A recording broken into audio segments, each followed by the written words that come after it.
안녕하세요. 뉴스와 사람들입니다. 김정숙 여사의 호랑이 브로치를 제공한 박모 씨는 주진우 라이브를 통해 조선일보에 까르띠에가 아니라고 찾아가고 전화하고 문자로도 몇 번을 설명했지만 조선일보는 계속 보도를 이어갔다고 폭로했습니다. 조선일보 기자에게 보냈다는 메시지도 공개했지요. 박모 씨가 조선일보 기자에게 보낸 메시지 내용은 다음과 같습니다. 정말 부탁드립니다. 사실을 보도해 주시기 바랍니다. 이토록 사실이 왜곡될 수 있다는 게 놀라울 뿐입니다. 전 기자님, 제발 부탁드립니다. 양 디자이너님께 한국 호랑이라고 분명 말씀드렸고 가짜 까르띠에라고 말한 적도 없고 진짜라고 속인 적도 없습니다. 우리 민화에서 본 호랑이를 닮은 사랑하는 호랑이라고 좋은 의도로 드린 선의의 소박한 선물을 이처럼 처참하게 매도하실 수 있는지 무섭고도 두렵습니다. 그러나 이것은 분명 제가 양 선생님께 패션쇼의 의상과 함께 다시라고 드린 10만원 정도 가격의 액세서리가 맞습니다. 라고 밝혔습니다. 자, 조선일보는 김정숙 여사 관련 보도로 코트만 24벌, 롱재킷 30벌, 청와대 옷값 공개 거부에 네티즌 직접 카운트, 억대 까르띠에, 모조품, 영부인 브로치, 명품 커뮤니티도 의견 반반, 박은주 에디터의 보석 전문가 김정숙 브로치 까르띠에 아니다. 진짜 문제는 등이 있습니다. 자, 그러니까 조선일보의 김정숙 여사 공작질이 딱 걸렸다 이겁니다. 황교익 작가는 김정숙 여사에 대한 공작에 대해 이렇게 밝혔지요. 소라는 진실 여부와 관계없이 소란의 한복판에 있는 사람의 평판에 흠집을 안깁니다. 대통령 비서실의 특활비가 공개될 수 없다는 것을 잘 알면서 특활비 사용처를 공개하라며 김정숙 여사를 소란의 주인공으로 불러내어 평판에 흠집을 내고 있습니다. 그들의 이 악랄한 평판 흠집 내기 조작 작업이 몇 번 성공을 하자 버릇으로 굳어졌습니다. 정치 몰입애들이 돌을 툭툭 던지면 언론이 이를 받아서 마치 대단한 사건이나 되는 양 키웁니다. 몇 날 며칠 언론에 도배를 하면 국민은 사실 여부를 따지지 않고 소란의 주인공에게 뭔가 문제가 있는 것으로 여기고 그들도 소란의 주인공을 향해 돌을 던집니다. 마녀사냥입니다. 대한민국 국민의 민도가 높다 하나 정치꾼과 언론꾼의 협잡은 끈질기고 치밀하여 이 같은 조작 작업에 한 번 걸리면 쉽 빠져나오지를 못합니다. 그렇다고 번번이 당할 수는 없는 일입니다. 민주 진보 세력은 이런 일을 닥치면 늘 방어만 하느라 전전긍긍했습니다. 작은 잘못이라도 발견되면 세상에서 가장 무거운 처벌이라도 달게 받겠다는 자세로 항복을 했습니다. 이런 꼴을 언제까지 보아야 합니까? 진보 순결주의라는 비아냥에 속이 뒤틀립니다. 누군가 아무 죄 없는 자신을 욕하고 때리면 같이 욕하고 때려야 합니다. 얻어맞기만 하며 경찰을 불러봤자 경찰이 자신의 편을 들 가능성이 거의 없음을 여러분은 경험으로 잘 알 것입니다. 먼저 시비를 붙이고 때린 자가 모함을 하기 마련입니다. 그들은 애초에 정상적인 인격체라고 볼 수 없음을 깨달아야 합니다. 때리면 같이 때립시다. 그래야 그들의 비열한 공격을 이겨냅니다. 특활비 공격이 들어왔으면 특활비 공격으로 맞서줘야 합니다. 상대가 진흙을 튀기며 더럽게 싸우겠다면 아예 진흙탕으로 상대를 끌어들여서 함께 뒹굴며 싸워야 합니다. 그래야 그들도 상대가 무서운 줄 압니다. 이런 식으로 지는 게 이제는 지겹습니다. 라고 밝혔습니다. 자, 그러니까 보시다시피 조선일보에게 사실, 팩트, 진실은 무의미하다 이겁니다. 그러니 눈에는 눈, 이에는 이밖에 없다 이거지요. 강력한 금융치료와 윤석열의 147억 특활비 공개, 김건희에 대한 수사 촉구로 오직 반격에 반격뿐입니다. 윤석열이 젤렌스키 대통령과 전화통화를 했다지요. 이와 관련해 김은혜는 전시 상황이다 보니 상황을 감안해서 구체적인 말을 더 드리지는 못한다. 윤석열 당선인은 종전 이후 가급적 이른 시일 안에 양국이 만나 실질적 협력 방안을 도출할 수 있는 논의를 하고 싶다는 뜻을 전했다. 라고 밝혔습니다. 자, 이에 대해 한설 전 예비협준장은 이렇게 밝혔지요.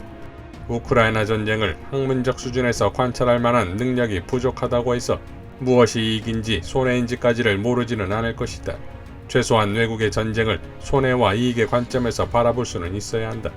러시아의 침공을 비난하면서 인종차별주의적인 신나치주의자들을 옹호하는 것은 이율배반적이다. 미국은 러시아를 억누르겠다는 국익의 관점에서 신나치주의자들을 지원했다. 그렇다고 우리까지 그렇게 해야 하나? 우리가 우크라이나를 공개적으로 지지하고 후원하는 것이 과연 우리의 이익에 부합하나? 우리는 미국의 영향력에서 자유롭지 못하다. 러시아와 교역에서 상당한 손해를 볼 수밖에 없지만 러시아 제재에 동참했다. 미국의 압력 때문이다. 러시아에 대한 제재에 참가하더라도 적당한 수준에서 머무는 것이 국익에 유리하다. 너무 나가면 나중에 감당하기 어려워진다. 윤석열은 젤렌스키와 통화를 했다. 굳이 젤렌스키와 통화할 이유가 뭐 있는지 모르겠다. 러시아가 전쟁에서 패배하고 푸틴이 실각하며 러시아가 여러 개로 쪼개져서 미국이 지배할 수 있다고 생각하면 일방적으로 우크라이나 편을 들어도 아무런 문제가 없다. 그러나 전쟁은 이제부터가 시작이다. 러시아가 전쟁에서 이길지 아닐지는 가봐야 한다. 그런데 하나 확실한 것은 있다. 어떤 일이 있어도 러시아가 전쟁에서 패배하지 않는다는 것이다.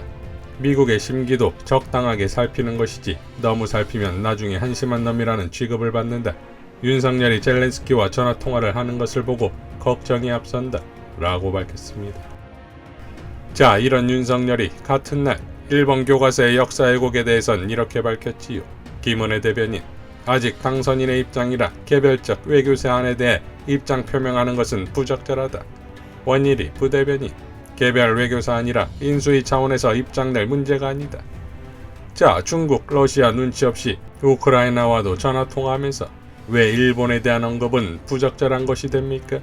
그것도 대한민국 당사자로서의 역사 왜곡인데 말이지요. 지난 2008년 당시 일본 총리가 자신들의 교과서에 다케시마 고유 영토라고 넣겠다고 하자 이명박은 지금은 곤란하다, 기다려달라 라고 발언했다지요. 이번에는 나의 교과서에 넣는 것에 대한 입장 표명도 부적절하다니 이명박 청출어람입니까? 인수위가 외교통상부를 부활시키려고 하자 미국이 대놓고 외교통상부 출범 반대 의사를 전달했지요. 명백한 내정 간섭임에도 미국이 보는 윤석열의 현재 상황을 보여주는 거 아니겠습니까? 지난 국힘당 경선에서 미 국무부가 윤석열의 안보 공약에 대해 놀라울 정도로 무지했다라고 밝혔었지요. 자, 앞만 보고 밀어붙이는 청와대 국방부 이전이 이를 명확히 입증하는 거 아니겠습니까? 김종대 전 의원은 이렇게 밝혔지요. 이명박 정부가 집권한 지 한 달여 지난 2008년 4월 청와대 안보수석실, 경호실, 국정상황실, NSC 위기관리센터 등에 근무하던 26명의 군 장교 중 20명이 군으로 원대복귀되었다. 오랜 동안 청와대에 근무한 경험이 있는 직원들도 대거 해직되었다. 심지어 청와대 외교안보수석실에서 14명의 수석들을 보좌해온 여직원까지 내보냈다. 새로 정치권에서 데리고 온 여직원은 전화 연결을 할 줄 몰랐고 운전기사는 주요 대사관이 어디 있는 줄 몰랐다. 각 사무실의 컴퓨터 작동에 필요한 패스워드를 아는 사람도 사라져 업무 자체가 마비되는 등 집권 초는 극심한 혼란이었다. 직원 교체 후 다음 순서는 위기관리센터 해체였다. 이명박 대통령이 위기관리센터를 시찰할 때는 4월 초였다. 류희인 센터장의 간략 보고에 이어 김영근 행정관이 정부의 총 27개 안보 재난 및 안전 관련 상황 정보가 센터 상황실과 연결되어 있어 대통령이 필요시에 언제든 국가의 상황 정보를 실시간으로 활용할 수 있다는 점을 설명했다. 이 대통령의 반응은 냉소적이었다. 다음날 상황실 핵심 요원들에게 보직해임 통보와 함께 무능한 공무원 재교육하는 중앙공무원 연수원의 입교 지시가 떨어졌다. 센터는 비상경제 상황실로 그 용도 바뀌었는데 이 상황실의 첫 성과가 당시 경제평론 네티즌 미네르바의 구속이었다. 당시 포괄안보를 구현하기 위한 국가위기관리 매뉴얼을 다 치워버리라고 지시하여 트럭으로 모든 매뉴얼을 행정자치부로 옮기게 한 당사자가 이번에 윤석열 당선자의 인수위원으로 합류한 김태유 당시 대외전략 비서관이다. 안보 공백의 효과는 즉각 나타났다. 그해 금강산에서 관광하던 박광자 씨가 피살되었는데 보고가 7시간 지체되어 초기 대응에 실패했다. 정권 초에 동맹 복원을 외치던 이명박 정부의 과욕으로 소고기 수입을 미국에 개방하자 광화문은 촛불이 바다를 이루었다. 뭐가 문제인지 해법을 못 찾고 집권 1년을 날려버린 이명박 정부가 겨우 안정되던 2010년 3월에 천안함 사건이 발생하자 보고지연, 상황관리 실패로 대통령의 위기관리가 그야말로 붕괴되고 말았다. 그러자 5월에 다시 위기관리센터장을 비서관급으로 격상하고 해군 사정을 잘 아는 김진영 해군준장을 부랴부랴 임명했다. 그런데도 11월에 연평도 포격 사건이 발생하자 상황 보고는 그런대로 보고되었지만 어떻게 대응하는지를 몰라 헤매다가 전투기 대응은 미국 권한이라며 대통령이 위기관리를 포기해버렸다. 초기 메시지도 확전 방지로 나갔다가 다시 취소하는 등 모든 게 뒤범벅이었다. 대통령의 실력이 그대로 드러난 거다. 집권 2년을 공치다가 뜨거운 맛을 보고서야 노무현 대통령 당시 시스템으로 되돌아가기까지 정권 오만함의 대가는 뼈아팠다. 게다가 박근혜 정부 당시인 2014년에 세월호 참사 역시 보고 지연과 대응 실패가 또 반복되었다. 그래서 많은 예산을 투입하여 2016년에 위기관리센터의 재난안전망이 확충되었다. 지금은 엄청나게 진화했다. 이게 오늘날의 위기관리센터다. 사실 이 센터가 있어도 대통령이 무능해서 위기관리가 실패하기도 했지만 어쩌면 이 센터가 있었기에 위기를 잘 넘어간 사례도 수없이 많다. 그런 만큼 우리는 이 자산을 지켜야 한다. 지금처럼 개취급받을 센터가 아니라는 말이다. 이명박의 5년은 과거 정부의 시스템을 부정하다가 패가망신한 사례다. 그런데 지금 윤석열 당선자 측이 정권 인수는 이명박 대통령 집권 당시보다 훨씬 더 부실할 뿐만 아니라 위험하기까지 하다. 인수위가 위기관리센터를 불능화, 무력화하고 경호처의 비상 지도통신 차량을 이용하겠다는 발상 자체가 해괴하다. 만일 집권 초에 큰 위기나 재난사태가 없다면야 상관없다. 그런데 만일 중요한 사태가 발생한다면 이 차량은 통신 외에 할 수 있는 게 전혀 없다. 이 차량에 대통령이 필요한 외교, 정보, 경제, 군사 정보를 요약하여 시스템으로 보고할 수 있는 당사자는 위기관리센터다. 그런데 이 센터를 없애버리고 차량에서 무슨 위기관리를 하겠다는 건가? 차라리 그냥 핸드폰이나 쓰라. 거창하게 뭘 보여주려고 안보버스를 등장시키는 건 쉬우다. 단지 5월 10일 청와대 개방이라는 이유 하나만으로 이래도 되나? 천안함 사건처럼 초기에 원인이 미묘할 경우 위기관리는 난이도가 매우 높다. 정보의 질에 따라 대응은 달라지는 거다. 또한 긴급을 요하는 사건이 일어났을 때 대통령이 자신이 뭘 하는 자리인지 깨닫지 못하니까 국민이 희생되었다. 이런 걸 보고도 위기관리센터를 이용하지 않겠다. 안보공백은 없다고 고집하는 당선자와 인수위의 오만과 독선은 결코 대가 없이 지나가지 않을 것이다. 이미 안보공백은 발생했다. 4월과 5월에 북한의 미사일쇼가 펼쳐질 거다. 그 상황에서 위기관리는 정권의 예상과 다르게 전개될 것이고 내가 아는 한 당선자 측은 집권 초에 뭘 할지 몰라 헤맬 가능성이 크다.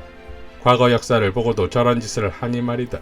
그 당시와 마찬가지로 지금도 병역 면제자들 판이다. 큰일 날 짓이다. 여기서 중단해라. 청와대 안 들어오는 것까지는 이해하겠는데 역대 대통령들이 정성을 기울여 현대적 위기관리로 진화해온 자산까지 포기하겠다는 건 범죄다. 라고 밝혔습니다. 자, 윤석열은 당선 후 3주간 무엇을 했습니까? 본인의 당선 지지율보다 못한 지지율을 받고 있는 지금 음식으로 의식을 지배하듯 줄곧 식당을 전전하다. 이번에는 아예 음식 봉사까지 나섰다지요. 음식을 빼면 온통 청와대 국방부 이전 뿐입니까? 이러니 취임 후 한 달 만에 치러질 지방선거에 신임 대통령의 풀파워가 당연 나올 시점인 것인데 민주당은 이재명 마케팅으로 난리이고 국힘당은 윤석열 색깔 지우기로 간다 이겁니다. 이러니 과연 정상적인 국정 운영은 가능한 것일까요?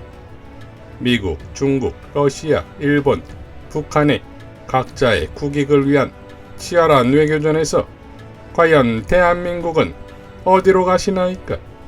이상 뉴스와 사람들이었습니다. 시청해주셔서 감사드립니다.